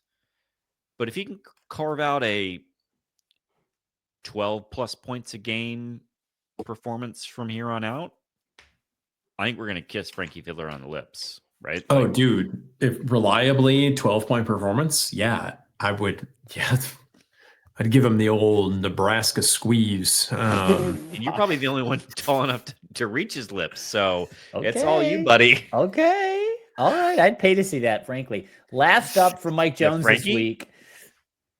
Honey. Okay. I'm just saying, those ears do something for daddy. All right. Last up from Mike Jones. Do you know if Brad Underwood is still crying? Yes. In his beer. Next up, Ev Marie. Have we heard from Ev in a minute? No, I think Ev, let us DM it and let us know where you're on your residency. We hope you're wrapping up and are still safe. She's probably doing like a triple fellowship or something. Too smart, that one. All right. Which other Big Ten fan base other than is the most annoying? What a week to ask this question. You got to ask what's the sport, right? So you're asking. I think it gets a little more specific, right? Because if you got to conflate basketball and football together, that gets tricky. It does get tricky. But basketball only, Illinois is in contention. They're pretty ridiculous. I mean, Ohio State, I think generally is awful. I mean, this is some very lowbrow, badly mannered imbeciles. I mean, I think of them as like a pro fan base. Yeah. And everything that goes with that. Next up from Ev Marie, is MSU basketball back? Yeah. You heard it here first. You said it. In fact, here's why I know they're back. I'm ready to be hurt. Oh, like I think the last few years, we all knew what was happening, right? Mm-hmm. How hurt could but you? Now you've got expectations. Now you got some. We're being pegged at a 3 line right now. Don't tell me about how you're being pegged. Next up from Sports Ball Joey, question for the pod. We're being. Could the NCAA just disincentivize schools from doing this by fining excessively for tampering, which this is? Or would that basically be blocked for the same reason NIL exists, referring to the University of Wisconsin, Miami spat over Xavier Lucas? So I think we covered this, but I think so. The NCAA be fined for tampering. No, no, because that is a cartel. Yep, that is a cartel. So the second question would be: Would that basically be blocked for the same reason NIL exists? Oh, wait, I'm not sure I understand. We could find the member institutions. That would be okay. It can't be blocked because that would be a cartel. Yes. So you could make it expensive to the member institutions. Next from Spartan 18770, is the Xavier Booker experiment over? I actually Jonesy didn't hate Book's game. He defended really well. He had an angry putback and then hit a 3 right thereafter. Yep. And he's in the rotation, but he is kind of the end of the rotation. Mm-hmm. He played 17 minutes, which I guess Apollo played less. So, I thought he was defensively sound in this game. More defensively sound than we've seen him in a long time. I think the sky-high expectations for Xavier Booker era is over, but the experiment is not over. Next up, Spartan 18770, Plum, the last season that some of our fan base didn't criticize Izzo on his coaching. My God. 2020? Oh, no. Oh, really? Was that all we did? They dropped. The limit does not exist. Games in February, and we were like, oh, I remember. Yeah, February was bad. What are you doing? Yeah, that is. Yeah, but I mean, I guess I just think about how we would have won it all, and I just think that. I don't know the answer to that then. 2013, 14? Bro, I think 2020, you were in Nepal, weren't you? 19. I was in Nepal. Leading into 2020, yes, I was. Yes, that season. That you missed because that was before you came on the pod. Yep, right before. Yep. I think you were gone for the. Maybe that's why. All right. Noted. Bro, every year I'm going to read somewhere that Izzo is washed and needs to retire. Yeah, even when we were in school, people were like, "When is Izzo going to finally hang it up?" Well, I think there's variations on this, right? Like, the Izzo is washed. Like, shut up. Yeah, but the like, what the fuck are you doing, man? He's not above criticism, right? It's funny to me, with the benefit of hindsight, and I know that this is I don't know the kind of aphorism this is, but when I went to the Final Four in 2005, it felt like it was a long time since we had won a national championship, and indeed it had not been. Indeed, it had not been a long time, and so this is insane, and I don't know how you square any of it with objective reality, but my God. Yeah, he's been 3 or 4 other teams that felt like they could have, that just like bad luck happened, like a once in a generation pandemic. Right. I mean, like, or your star breaks his wrist, right? Yeah. Like, Or Jalen Lucas snaps that Achilles tendon. Like that team was on a tear. Matthew Latham was also in our text. Basically, he asks, "Who convinced Izzo to foul up 3?" So the little CBS lapel pin is actually a microphone, and right into the ear, right into Tom's left ear. So that's all that was. All right, there you go.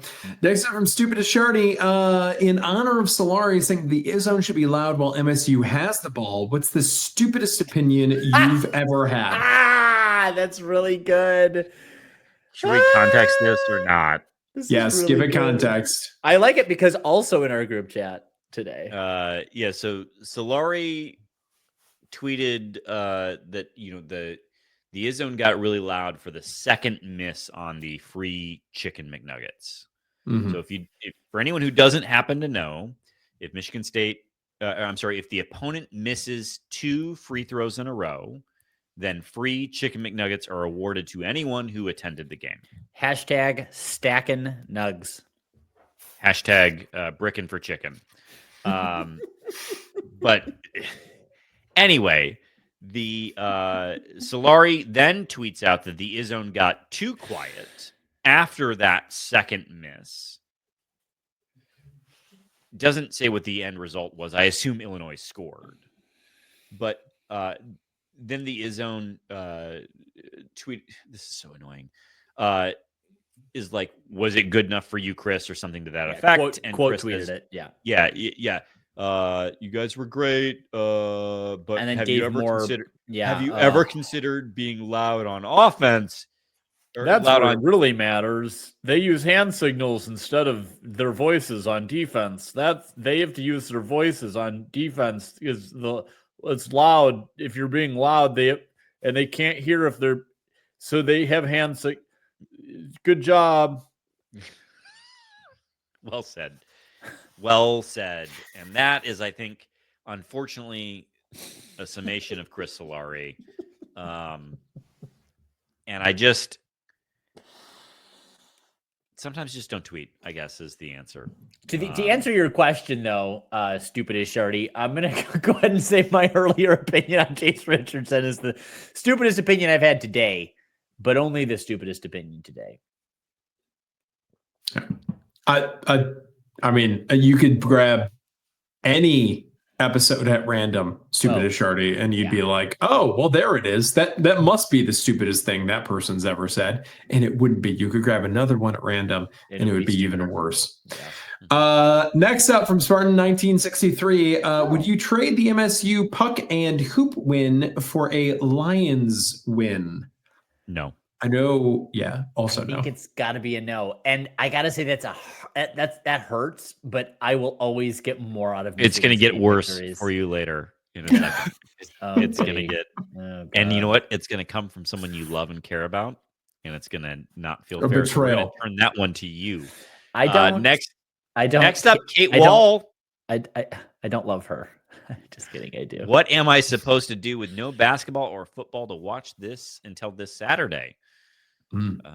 Rest, recover, relax. Yeah, go for a walk. It's not tomorrow though. It's going to be very cold here in Michigan the next couple days. Kate, It's going to be 19 degrees as a high. Oh, tomorrow. we might not even go to work on Tuesday because Washtenaw County is already shut down.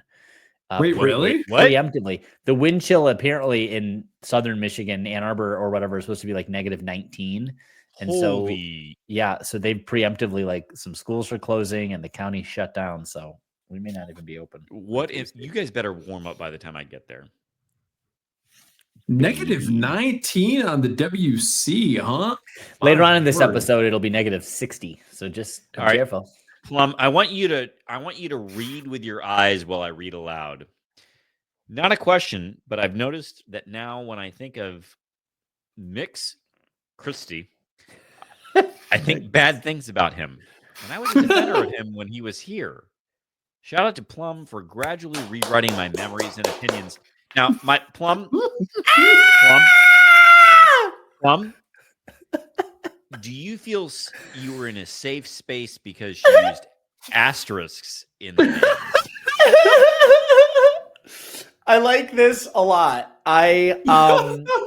Kate, the only thing I can tell you is, and I want to salute you on your journey. It is a journey, and although I was an early adopter of the way, and therefore in some ways you all are my apostles now in this. I want you to know that you will have reached full max Nirvana hatred when you're not afraid to @ him in your tweets about him. That's the sign of real maturity and wholeness in your opprobrium toward LA's least favorite son.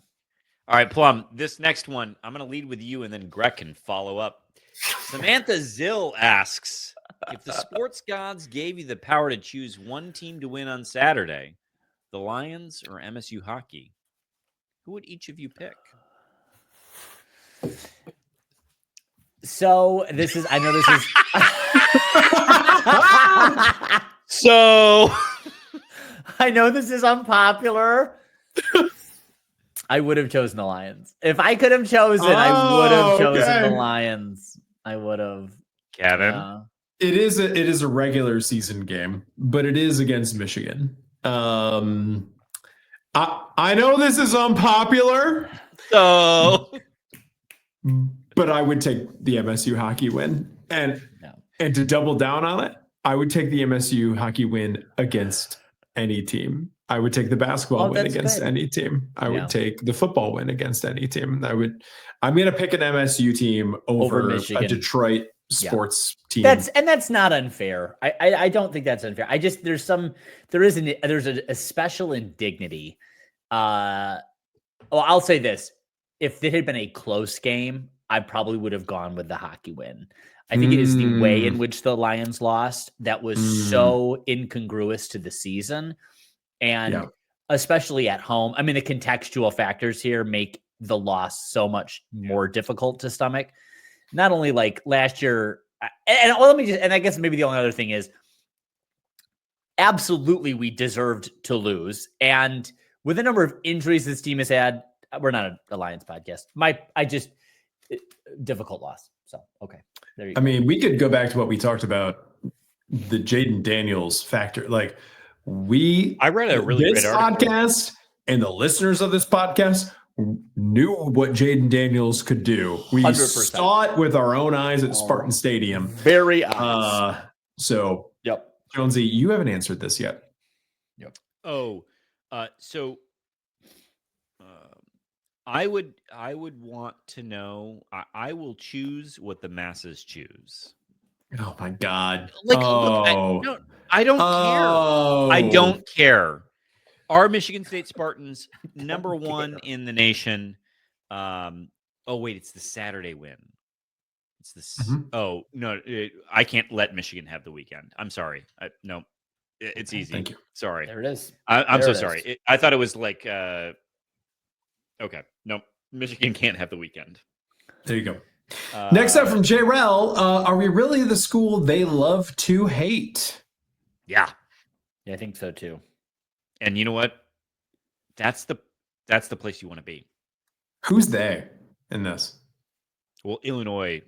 I think a lot of people really hate Tom Izzo. Yeah.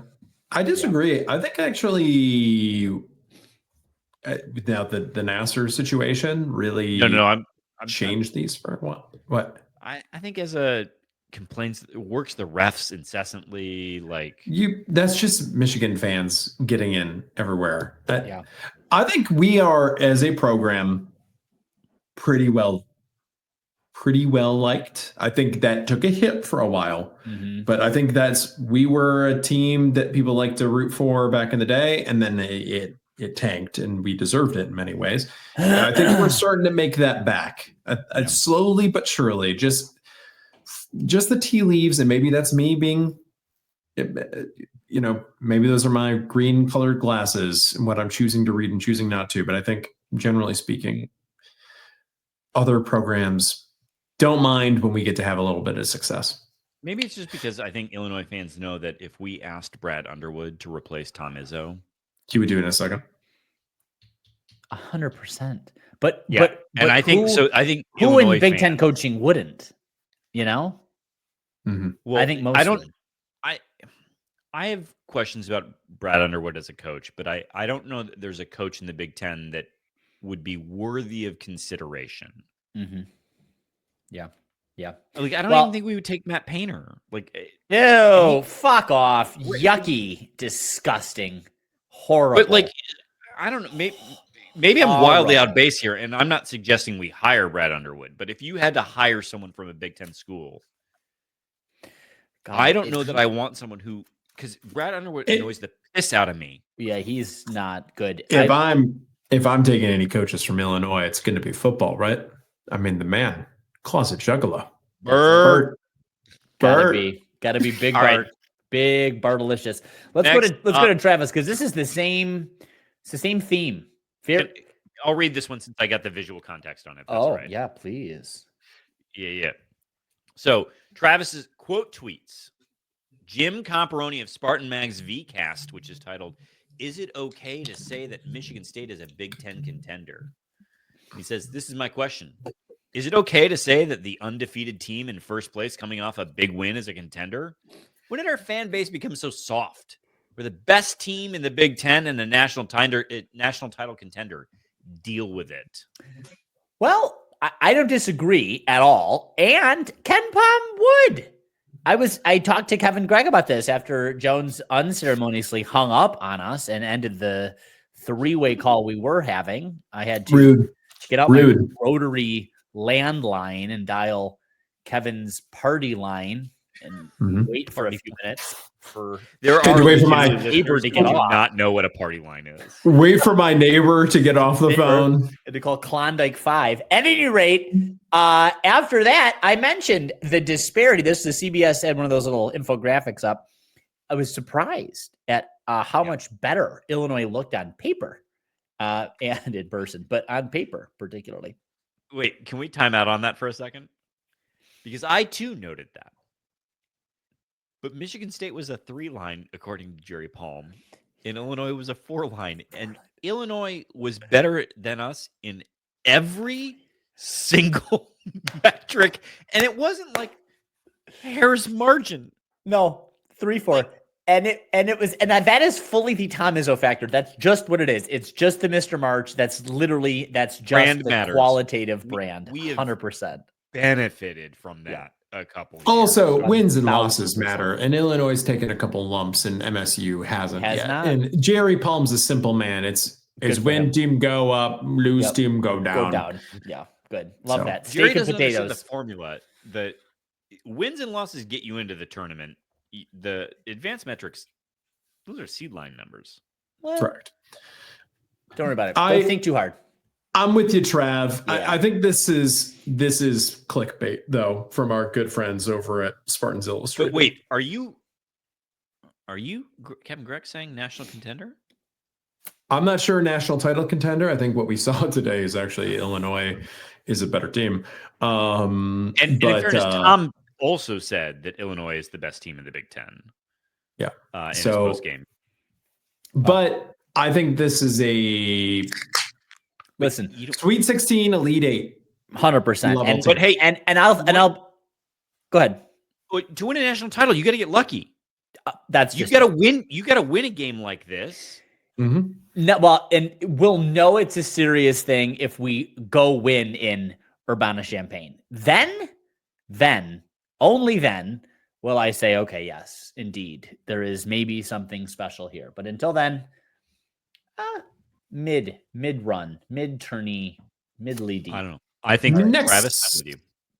Next up from Joe Ashworth, Tom Izzo fouled up 3 in the waning seconds. Is that enough to convince the haters that he's serious about making a deep tourney run or die trying?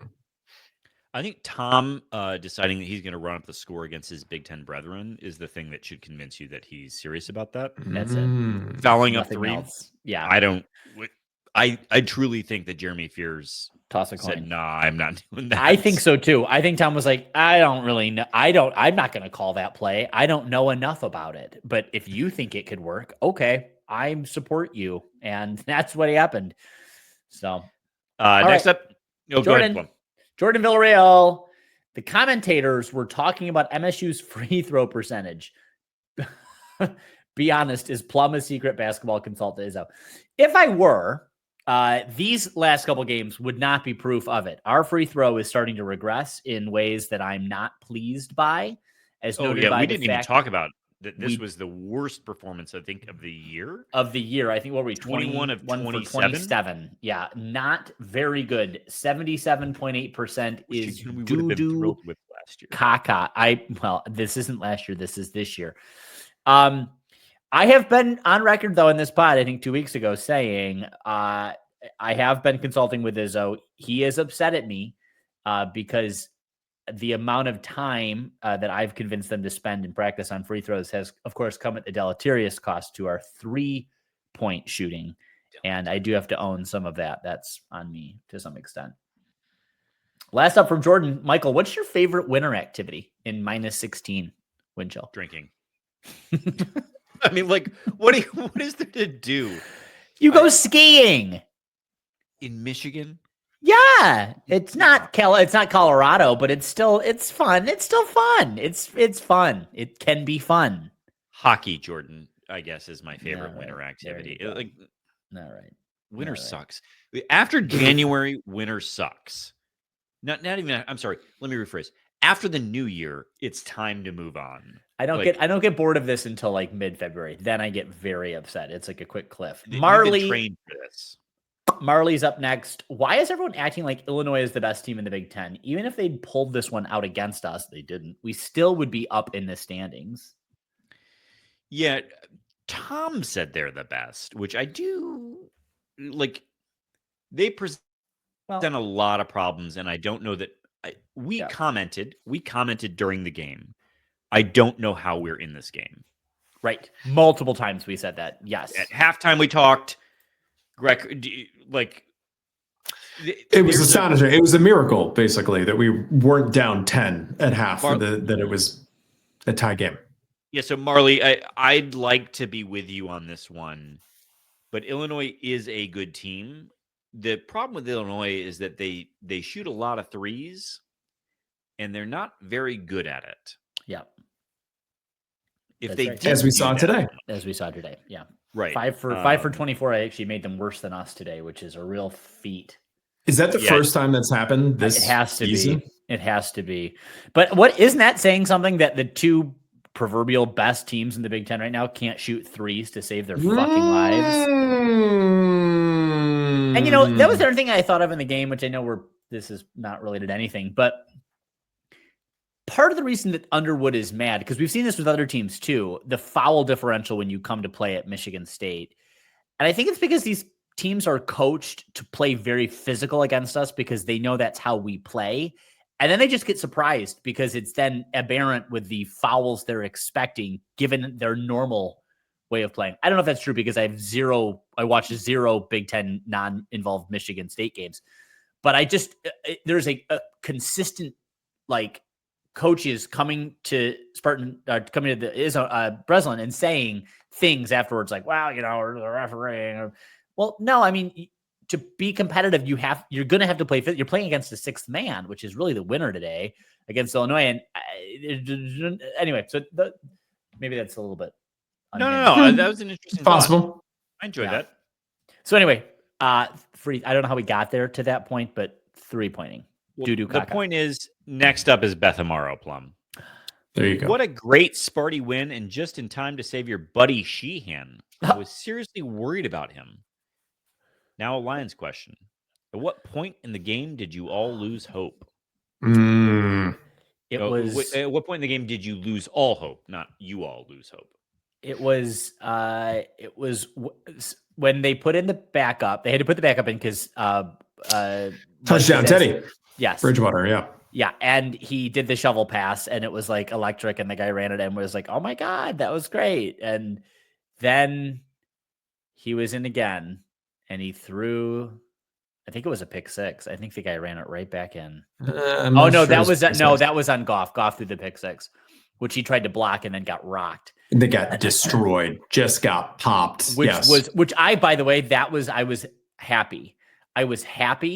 You were just glad to see Jared Goff get popped for that. That's what he deserved.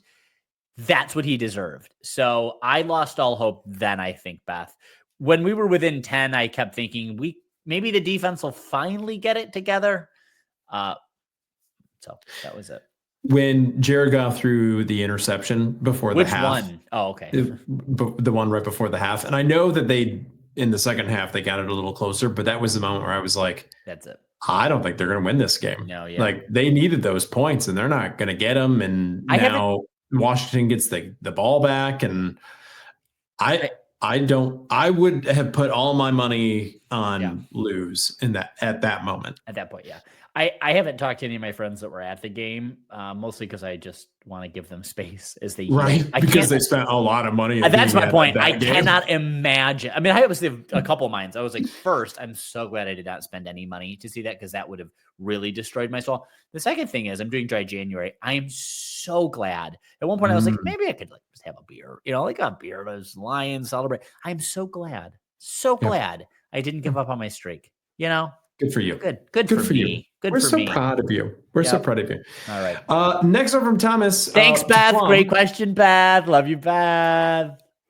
When's the men's hoops team going to drop a game? I'm impressed how the defense has been keeping them in the last few, but it feels like a dud is coming here soon. Honestly, that's a great question. And I got to pull the schedule up as we talk about this in real time, because that same thought, Thomas, crossed my mind when they're like Chiron went up of like, here are the next couple games Michigan State's going to be playing. Could very easily be this next one against Rutgers. I don't think it's going to happen. Yeah, team, but I know it's at the Garden, and God knows we've got ass fucking luck there. Honestly, if I had any kind of concern, I would say it's going to be on the road at either USC or UCLA. I think you've got the time change, you've got the jet lag, you've got an unfamiliar hotel, you're there for the weekend. My guess is it's going to be one of those two, or if it isn't, we've got to fly back home, readjust to the time zones, and then we've got a big game against Oregon at home. One of those three. If we get all three of those, we will win a national championship. I'm going to just say that right now. You're saying Rutgers, USC, UCLA, all dubs equals natty? Equals natty, we're getting? 100%. Well, that's the title that week if they pull it off. Title week. Call it that now. Next up from Thomas to Jonesy, has Izzo always made the rounds to the bars, or is that something last year's point guard forced his hand on? Do you want to explain this question as you answer it? So on Friday, there was a picture taken of Tom Izzo, we believe, have heard at the field house. Allegedly at the field house, which is where last year's team was notorious. Allegedly. Notorious for showing up irrespective of wins and losses. Which one is the field house? And have I been there? You've been to the field house. The field house is the one that I don't know that is in there. It's like right next to Hopcat. It's the next building over from Hopcat to the right. We should go there for the Oregon game. Sure. Let's go there for the Oregon game. Let us. Anyway, look, Tom was there exercising demons, obviously. You didn't see over his shoulder was a shaman who was there with some lavender to cleanse the space. And he was burning all of the AJ Hogard signature merch that never ever got sold. Yeah, is that place still in Frandor? Don't think so. It moved to Nashville with AJ Hogard. Yeah, as far as AJR us. That's good. Anyway, but look, Tom was in Breslin to support gymnastics, and then popped over to the hockey game after that. And so presumably he was out there to celebrate being a Spartan. I have never, in all mine years, run into Tom Izzo at a bar ever. Yeah. I can't. I've never had the pleasure. I'm jealous you guys have gotten the chance to meet him. I've not had that pleasure. So stick around. Great. It'll happen. It'll happen. All right. Yeah. All right. Next up, tell him we have a podcast, and he'll be thrilled. He won't even know what that is. All right. Next up, the Keith Ski. Michael, Cohen Carr's most well-rounded game. How many boards did he pull down in this one? Not this one, but did go actually, and also went 2 for 4 from the line. Not this one, but 11 points. Like, it was not a bad showing by Cohen Carr. He was on my list of people who deserve flowers from this game. So okay, but this wasn't it. Flowers for Algernon. Kevin, where does Jonathan Smith go out to dinner in East Lansing? You might know the answer to this. Dagwoods, right? Yeah, it's always Dagwoods. Takes the whole family, rounds them up. Dagwoods bound. Family dinner at Dagwoods. Dagwoods bound. Everyone's getting an olive burger at the bar. That's good. That's good. And finally, I don't get Monday off. Who should I yell at? Yourself. Wow. Yourself. Look in the mirror, Keith. What are you doing? What are you doing? You need to evaluate where you've chosen to work. Unless are you an ally, Keith?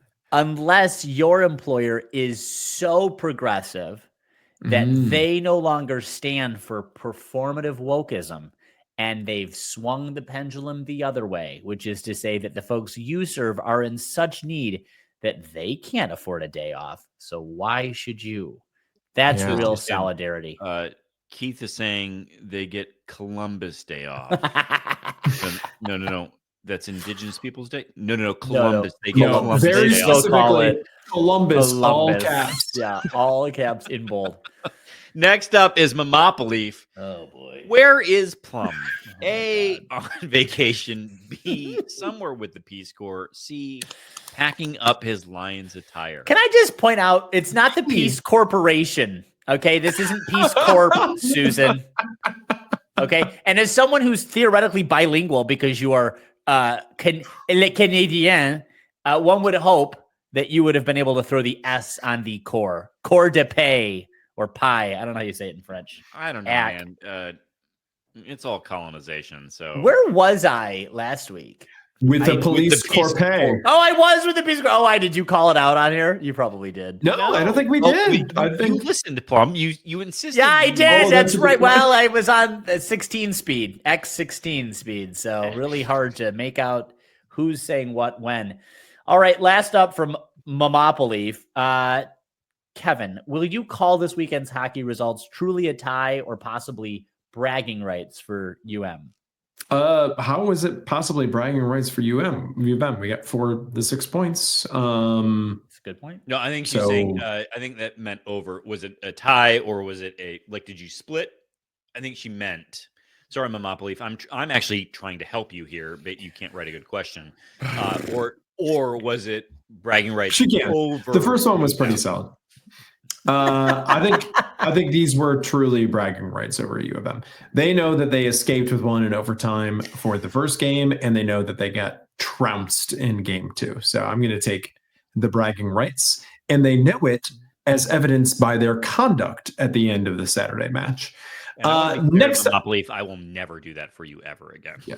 That was your moment. Next up from Mr. Neurotic Pants, how long do you think MSU basketball practices run? They're time limited, so I don't know. What did they get? 75 minutes. I think they're 75ers. Is that something that can go away in the course of collective bargaining and all that stuff? I mean, do they have to go to school anymore? Yeah. Next up from Mr. Neurotic Pants, Jonesy, will you have Jordan Peterson at the pod to argue with Alex? That's the Jordan. That's the Jordan. This is great. That's right. ChatGPT was right all along. Jordan Peterson is awful. Just off. Not just because I disagree with his politics, because frankly, he doesn't have politics. He says and does anything he needs to remain relevant in the current cultural moment. But he doesn't know how to dress. And the things that he wears are awful. I mean, they are awful. But he's Canadian, right? And I'll give him that. But even for a Canadian, it's bad. It's awful. He's never worn the Canadian tuxedo, which honestly would be redeeming. Redeeming. Yeah. At least then you got some character. Endearing even. Yeah, but he doesn't argue. Next up from Mr. It is a grift. Good job, you. No, but we won't. Next up, Mr. Nordic Pants Grooch. I was thinking the other day that exposure and image are among the most important recruiting factors. And for that reason, every other year, MSU should play away games at all Division I basketball programs in the state of Michigan. The team might also hire a fashion coach to be with the team at all times. And they can help Jordan Peterson at the same time. Look at you. I liked what we did with Northern this year. I wouldn't mind doing a little like travel around the state, hit up every single college gym that isn't in Mount Pleasant, Michigan. I think that would be a good old time. Yep. Finally, from the Upper Deck Jerk Guy, what's the furthest you've ever run, Plum? I did 15 miles one time. Wow. I ran a half marathon, and in the training for the half marathon, I'm like, I don't know, 2 weeks out or something, you're supposed to go over. And so I did 15 miles, and that was awful. And I realized then two things. One, I would probably never run a half marathon again, and that my body was not the kind of body that could ever even do a full marathon. At one point, I was like, I'm going to get in the best shape of my life. I'm going to do an Ironman. That's like saying I'm going to go, I don't know, be a professional golfer. Like your body just can't do it. Like not every body can just be trained to do these things. Absolutely not. My body cannot even fucking do it. Maybe if it was, I could do it for 6 hours, like one of those where it doesn't matter at the time, but yeah. We'll stick with you, Plum, from the Upper Deck Jerk Guy. Should the Lakers trade Max Christie? Yes. This is for a bowl of soup. Just Max Christie written out. Just one. Trade him for anything. If you can get a new set of tires for your ATV, whatever it is, take the trade. Just take the trade. The Fucking official take the trade. Lakers ATV. Like, what if they were like, "What we will undo the Palisades fire," and Max Christie isn't anymore. Done. Who wouldn't take that deal? Ask the city of LA who wouldn't take that deal. Okay? Ask Kate Wall. Would you take that deal? She sure as shit would. All right. Last up, will Booker ever... Kevin's laughter has really made me happy. I'm sorry. A part of me is sorry, but a lot of me isn't. You're not. All right. That's all right. You save those for last, and that's good. True. If they're still here, they're with us. So yeah, that's right. That's really good. All right. Last up for both of you at the same time. Will Booker ever get it? Yes or no? Yes. Yes. Okay. There you have it. Great. All right, gentlemen. Go green. Go White.